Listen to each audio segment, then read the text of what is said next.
name's Drew. I'm happy to be here. I'm a single guy. I'm like very single. I'm like so single. I'm like, people tell me I'm the mascot for virginity single. It is a lot. All right, it is a lot.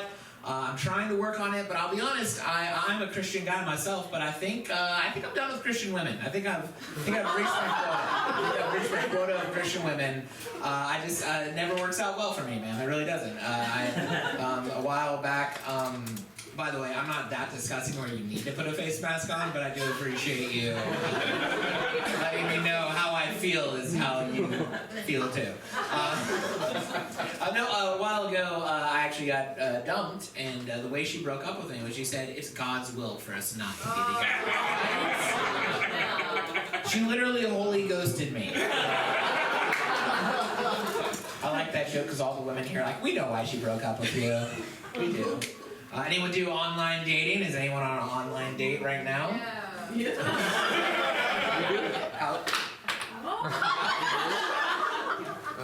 Sometimes you think the headliner is supposed to be the one who's the most professional, but I'm like, let's just break stereotypes. Let's just do that. So is it going well? The online dating is okay. What's your favorite application for dating? We met on Hinge. Hinge, okay. I've met a lot of unhinged people on Hinge. I recently tried to do Bumble. That was there's something about the women having to do all the work. I was like, that's my speed. I can go with that. And I thought we were having this great, I thought I was having this great connection. Not like me and you, sir, but like, you know what I mean. Like I was, for example, right away she gave me her Disney Plus password. And I think in some cultures that means we're married. I think it was a pretty big deal. And then we went on our first date. It was great. Had a great dinner. I was thinking, man, what awesome. So I'm setting up the second date. I was shooting her a text like, hey, what do you think? And she says, oh, I'm sorry. You were just part of my Bumble meal plan for this week. Do you know that this is a thing that exists? This is a real thing, audience. Learn this and be ashamed of the women of 2023. This is the platform. Bumble meal plans. That's when they set up dates every night just so they can have free meals. I was aghast. I thought it had gone so well. I was like, I thought we had so much in common. She said, we did, similar food choices. That's why But this is cheaper than therapy, and I am trying to work some things out. I'll tell you, I'm trying to be a better version of me. I do like to take this part of the show to look around and thank all the women for being here. Give yourselves a hand, ladies, for existing. And really, I say that for a couple reasons. One, it is statistically proven that women pay for 70% of ticket sales, and the 30% is the dudes who are trying to get with the women. So really, you're at 100% of the ticket sales because of women. So we do appreciate you being here. Also, I just feel the need that I've learned this about me. I have to tell the crowd, I'm not a creepy person. Ladies, it's fine. It's okay. And I know that usually when the guy says I'm not a creepy person, that's the oh, he probably showers in the dark. That's the dude. But I'm a nice boy, which is also a creepy thing to say. This is my problem. You know harm, but the way I say things just comes across so wrong. I'll give you a couple of examples that have happened in the comedy setting. Several weeks ago, we were doing a comedy show. I was at this nice little bar and grill. I was sitting in the back waiting to perform, and I couldn't focus on the show because this table of 3 older women bought all the best food you could possibly buy at this restaurant. I know you're looking at me and you're like, he probably likes food a lot. You're right, I do. I was loving what they were ordering. I wanted to become these people's new best friend. It was so delicious looking. And so then I get on stage, and what I should have said was well, not that. I shouldn't have addressed that. But I felt the need to look at this table of elderly women. And what I maybe should have said was oh, you have wonderful selection of food. Instead, I looked at them and said, I've been lusting over your table all night. The first words that left my mouth. And that's not even the weirdest thing I've ever said. Not too long before that, we were doing this amazing comedy show. It was at a really sketchy dive bar. Not as nice as the Loft here at Third Coast. It was just really kind of icky and creepy, but full house, not a seat to be found. So I'm standing in the back waiting to perform. I'm next to one of those little high top tables. This beautiful woman comes over and she puts her drink next to my table and she looks at me and says, may I leave my drink here? And what I should have said was, sure, no problem. But I wanted her to feel safe in this really sketchy dive bar. So I looked her in the eyes and said, yeah, I won't drug it. And she picked her drink up and went to a different table. Which I think we can all agree, best call for her on that. We didn't know that she knew. Good move. And I wish I could tell you that was like the weirdest thing I've ever said to a woman. But you see, before I was a comedian, I was a youth pastor, so I feel the need to like be honest, you know? I feel like that's the thing to do. So this is the weirdest thing I've ever said to a woman at a comedy show. It was several years ago. We were doing this comedy festival, and I was in North Carolina. I was performing in North Carolina. Is that someone from North Carolina? Yeah, well, welcome to Tennessee. Anyway, so this person that had performed, she was, I'm not exaggerating when I say she was the most beautiful woman I'd ever seen in my entire life. Drop dead gorgeous. Now, in order for you to get this joke, you need to know two things about her routine. Number one, she mentioned she's Italian, and so am I, okay? Number two, now Loft, stick with me. This is a little weird and gross, but her entire routine was about incest. But she was so hot, we were all kind of on board with it. We were like, okay, well, she was my sister maybe. You know, Alabama, right? Like, we get it. Okay. It's weird when they agree with you. That's when it goes too far. Anyway, she did fantastic, and then I got to perform, and when I say it was one of the best routines of my life, I'm exaggerating a little, but it was good. It was really good. So good, I thought to myself, if I ever had a chance with this woman, this is the night. So I go over and I talk to her after the show, and fellas, all of us know, you guys say that smooth and sexy thing, right? So I walk up to her, and these were the words that left my mouth. I said, hey, I'm Italian, so it's like we're family. And she was not impressed. I struggle with that thing you're supposed to say, like the smooth and sexy thing you say. Like I've been on dates before where like when I'm ready to where I'm ready for that first kiss, you gotta say something smooth. You can't just go in like it's middle school. Like there now you get basically facing a restraining order when you do that. So I was thinking to myself, I'm about to kiss this woman. I was like, I say something smooth and sexy. We're in my car. It's a 1987 Chevy Malibu. Women are just with me for my nice things.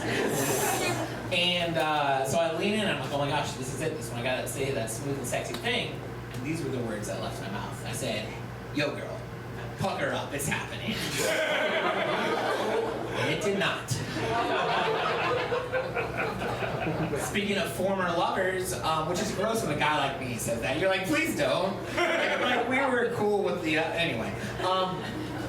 My ex-girlfriend just got married. So, yeah, you know, like when someone dumps you and you're like, ha, biggest mistake of your life. And then she gets married and is happy forever. It's wonderful. But as far as ex-girlfriends go, she was one of the worst ones. She was just real mean. Like her name was Lucy. I didn't realize it was short for Lucifer. And I used to have all these jokes about her at Drew Davis Comedy, you know. And so she'd go there and find them. She called me up one time and says, Drew, I don't like that you're telling all these jokes about me. And at the time we were broken up, so I was like, I don't care. But I tried to be a better person. I said, okay, well, which joke is it? So when I called you Satan, because I've learned women do not like to be called Satan. And she said, no, it's just when you were telling people in public that we used to date. Right? But I'll never forget how she broke up with me. She said it's God's will for us not to be together. And I know what you guys are thinking. It's like, oh, he's used this joke already. Different woman!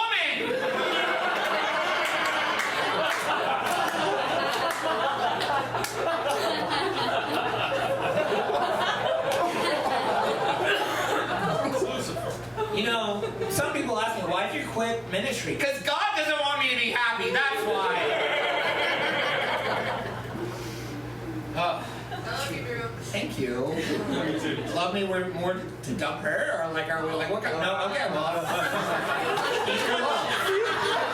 That's the problem with all these women out there. Like, we love you like a brother. Like, we love you for someone else. I've lost track of how many times I've been like, a woman's like, you'd be such a great catch. Do you want to go on a date? She's like, no.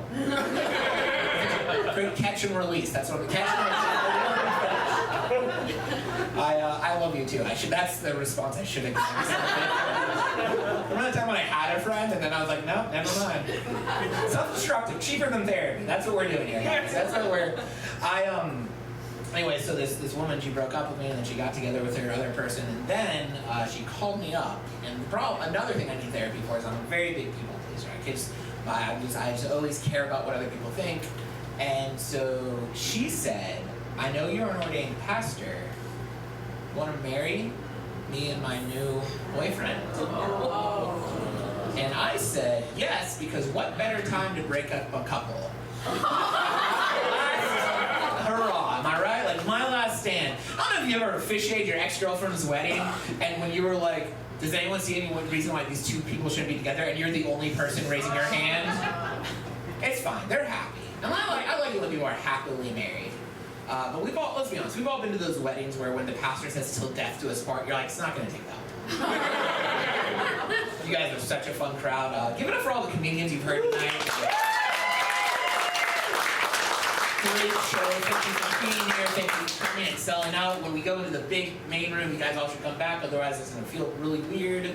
So do that. Otherwise, we're going to need to buy more expensive therapy, and none of us can do that. So, but before I leave, I want to tell you guys, this is what I really need therapy on. This is it. This is my worst first date that I've ever been on in my entire life, and it's haunted me for 12 years now. So it was here in Nashville. I took a lady out to Zanies, the comedy club. It was your favorite comedian, Adam Devine. Do we have any fans? Okay. I like that reaction. I was like, well, he's a guy that exists. So no, but she was a huge fan. He's a comedian. He's done Netflix movies. He's done a lot of stuff. Workaholics, Pitch Perfect. He's a guy that exists. That's really all you need to know for the show. So we go see Adam Devine. Then we go meet Adam Devine after the show. We get a picture with Adam Devine. And at the picture, at some point, he whispers something over to her. And I don't think anything of it, but we're walking back to my car, and then my date stops and says, Adam Devine just invited me back to his hotel room. So I'm gonna go. Just so we're clear, that is where the date ended. For me, at least. For her, I don't know. But the worst part about when something like that happens to you is actually the next day when you go back to work and all your friends and coworkers are like, hey, how'd your big date go? Let me tell you, she had a night she'll never forget. It stung, though. It stung because Adam Devine was a hero of mine, and I love heroes. I'm a huge superhero fan. You're looking at me and you're like, I know. But I love superheroes. My favorite superhero is The Flash. Growing up, that was always my favorite superhero, but I used to have a problem with all of his villains. They were very surface level. For example, his arch nemesis was this guy called the Reverse Flash. And you're already losing interest, but hang on. His big deal was he used to want to be the Flash. He used to idolize the Flash. He used to love the Flash, but then the Flash stole his moment of glory, and in that moment, the Reverse Flash was like, I'm going to kill him. When I was a kid, I was like, that's a stupid storyline. But then I met Adam Devine. And now I think I'm Team Reverse Flash on the whole thing. Now, last time I did this joke, someone came up to me after the show and said, hey, did you know that in Lego Batman, Adam Devine voices the Flash? Stole my girl and my superhero. Just saying, stole my girl and my superhero, and I can't let it go. And I should let it go, but little things keep happening, man. Little things. I should be over this, but I'm just not. Thank you. Are you guys still? Okay, just checking. So 6 years ago, I was a youth pastor. I was teaching my Sunday school class, right? And so my kids come in, and they're very delightful humans, love it, love teaching Sunday school. One of the kids was like, hey man, because they all talk like crap. He's like, hey, have you seen that new TV show, Righteous Gemstones? Yeah, I was like, I hadn't. Tell me about it. He's like, oh man, it's a great church, or it's a great show about the church, make a lot of humor. You'd love it. I was like, oh cool. And then he was like, the youth pastor, who kind of reminds us of you. I was like, oh cool. Who plays him? He was like, Adam freaking Devine. And then we had this one child of God who had the audacity to be like, yeah, I think you'd be a better youth pastor than you. So I did the most Christian thing I could think of. Oh dear.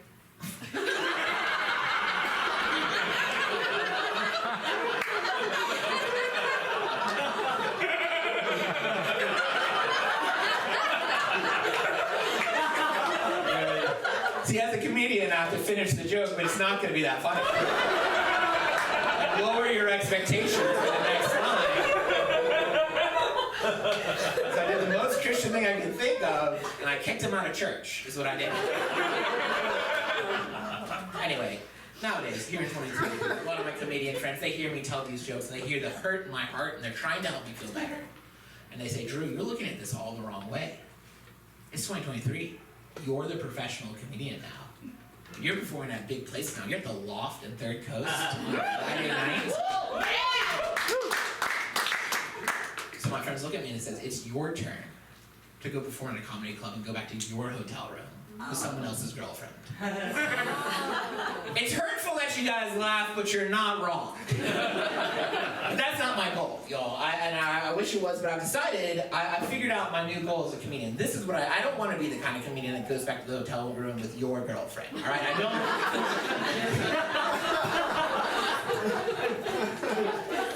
I want to be the kind of comedian that can afford a hotel room. Thank you guys so much.